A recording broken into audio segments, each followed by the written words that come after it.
মানবজাতির জন্য ইতিহাস জানাটা খুবই জরুরি। সাধারণত অতীতে ঘটে যাওয়া নানান ঘটনা, স্থান, কাল বা বিভিন্ন সভ্যতা নিয়ে ইতিহাস গড়ে ওঠে। আর সেরকমই একটা ইতিহাস জানার জন্য আজকে আমরা যাচ্ছি ঢাকার লালবাগ কেল্লাতে। ঢাকার গুলিস্তান, শাহবাগ বা কার্জন হলের সামনে হতে রিক্সা, সিএনজি অথবা ট্যাক্সিতে করে ঢাকার লালবাগে যাওয়া যায়। আজকে আমরা যাচ্ছিলাম রিক্সাতে করে।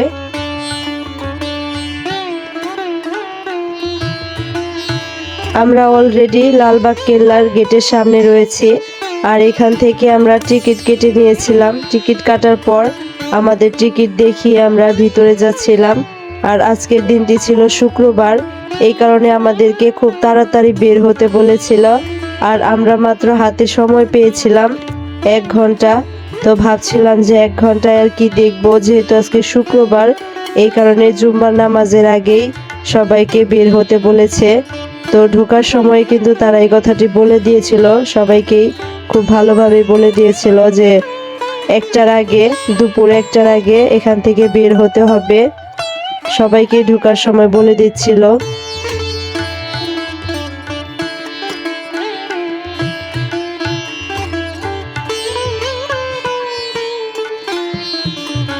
আমি আজকে আপনাদেরকে লালবাগ কেল্লার ভিডিও দেখানোর সাথে সাথে লালবাগ কেল্লার নামকরণ কিভাবে করা হয়েছিল, লালবাগ কেল্লার ইতিহাস এবং লালবাগ কেল্লার পূর্বের নাম কি ছিল, বিস্তারিত সকল বিষয় সম্পর্কে আপনাদেরকে জানানোর চেষ্টা করব।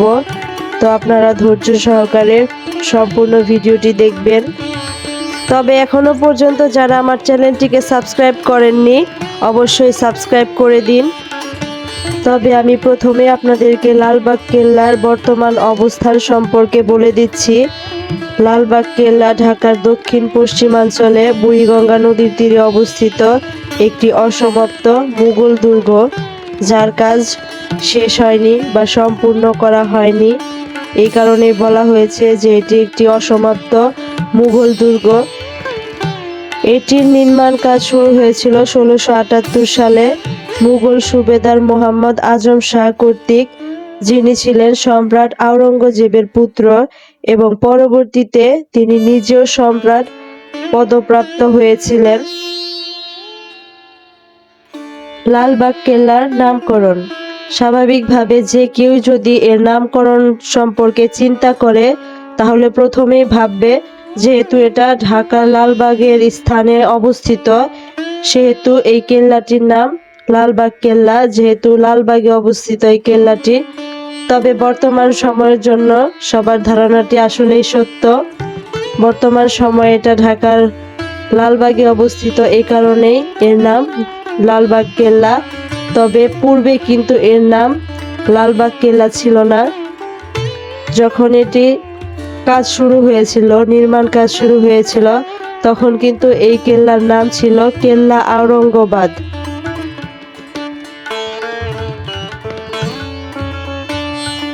যিনি এই কেল্লার নির্মাণ কাজ শুরু করেছিলেন তার নাম ছিল সুবেদার মোহাম্মদ আজম শাহ এবং তার পিতার নাম ছিল সম্রাট আওরঙ্গজেব। হয়তো মোহাম্মদ আজম শাহ তার পিতার নামের সাথে মিলিয়ে এই কেল্লার নাম করেছিলেন কেল্লা আওরঙ্গাবাদ। তবে পূর্বে কিন্তু এই কেল্লার নাম ছিল কেল্লা আওরঙ্গাবাদ। বর্তমান সময়ে এই কেল্লার নামকরণ করা হয়েছে লালবাগ কেল্লা। এবার চলেন লালবাগ কেল্লার ইতিহাস সম্পর্কে কিছুটা ধারণা নেওয়া যাক। লালবাগ কেল্লার নির্মাণ কাজ শুরু হয়েছিল 1678 সালে। তৎকালীন মুঘল সম্রাট আজম শাহ এর নির্মাণ কাজ শুরু করেন। যদিও আজম শাহ কম সময়ের জন্যেই মুঘল সম্রাট হিসেবে ছিলেন, তবুও তার অল্প সময়ের মধ্যেই তিনি এই অসাধারণ কাজটি শুরু করেন। উল্লেখ্য, আজম শাহ ছিলেন মুঘল সম্রাট আওরঙ্গজেবের পুত্র আর সম্রাট শাহজাহানের নাতি। তিনি তাজমহল তৈরির জন্য বিশ্বমহলে ব্যাপক সমাদৃত।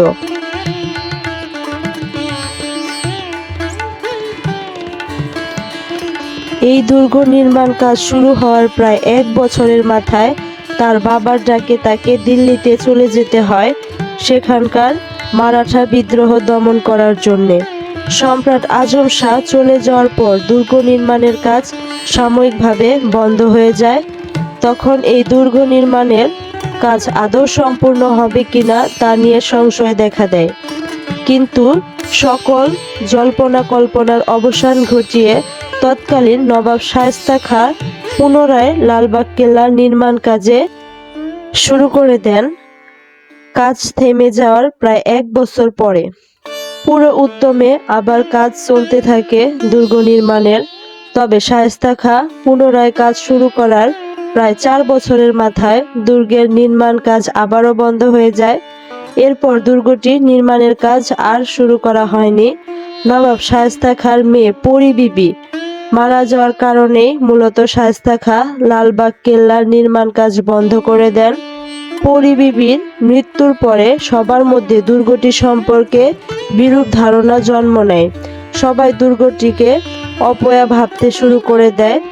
পরী বিবির মৃত্যুর পর তাকে লালবাগ দুর্গের মাঝেই সমাহিত করা হয় আর এরপর থেকে একে পরী বিবির সমাধি নামে আখ্যায়িত করা হয়।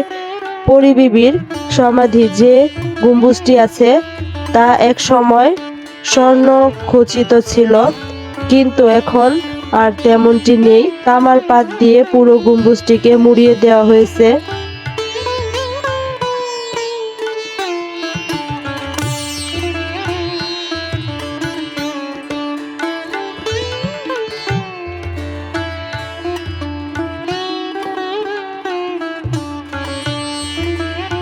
এবার আসুন পরী বিবির সমাধি সম্পর্কে কিছুটা জেনে নিই।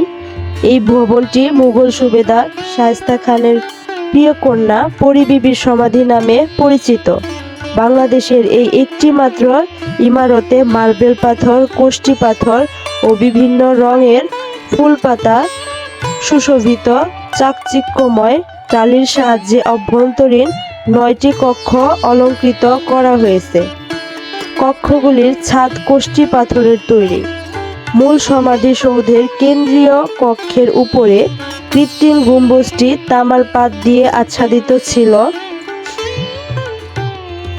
20.2 মিটার বর্গাকৃতির এই সমাধি 1688 খ্রিস্টাব্দে পূর্বে নির্মিত। তবে এখানে পরী বিবির মরদেহ বর্তমানে নেই বলে বিশেষজ্ঞদের অভিমত।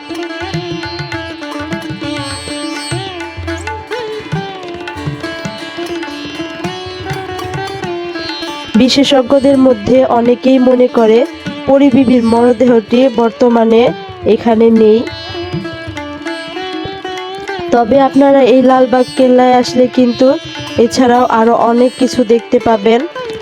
যেমন লালবাগ কেল্লার 3টি বিশাল দরজার মধ্যে যে দরজাটি বর্তমানে জনসাধারণের জন্য উন্মুক্ত করে দেয়া, সেই দরজা দিয়ে ঢুকলে বরাবর সোজা চোখ পড়ে পরী বিবির সমাধি। সচরাচর টেলিভিশনে, খবরে কাগজে, ম্যাগাজিনে লালবাগ কেল্লার যে ছবিটি দেখা যায় সেটা মূলত পরী বিবির সমাধির ছবি। কেল্লার চত্বরে 3টি স্থাপনা রয়েছে। কেন্দ্রস্থলে দরবার হল ও হাম্মামখানা। পরী বিবির সমাধি উত্তর পশ্চিমাঞ্চলে শাহী মসজিদ। কেল্লাতে একটি মসজিদ আছে। আজম শাহ দিল্লি চলে যাওয়ার আগেই তিনি এই মসজিদটি তৈরি করে গিয়েছিলেন। 3 গম্বুজ বিশিষ্ট এই মসজিদটি যে কারো দৃষ্টি কাটতে সক্ষম। যেহেতু আমরা বললাম যে আমরা শুক্রবারে এসেছি, যে আজকে শুক্রবার, তো আমাদেরকে যেহেতু 1টার মধ্যে বের হতে বলেছে, তো আমরা কিন্তু তখনও দেখছিলাম যে অনেক মুসলমান ভাইয়েরা এই মসজিদটিতে নামাজ পড়তে আসছে, জুম্মার নামাজ পড়বে তারা।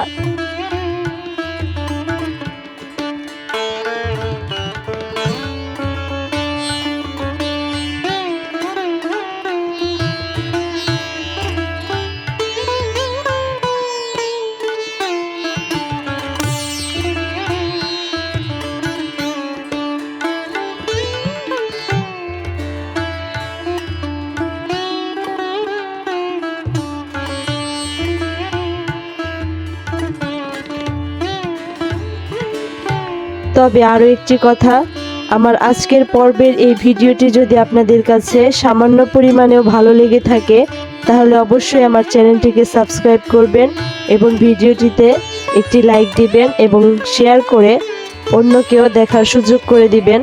ধন্যবাদ সবাইকে, সবাই অনেক ভালো থাকবেন।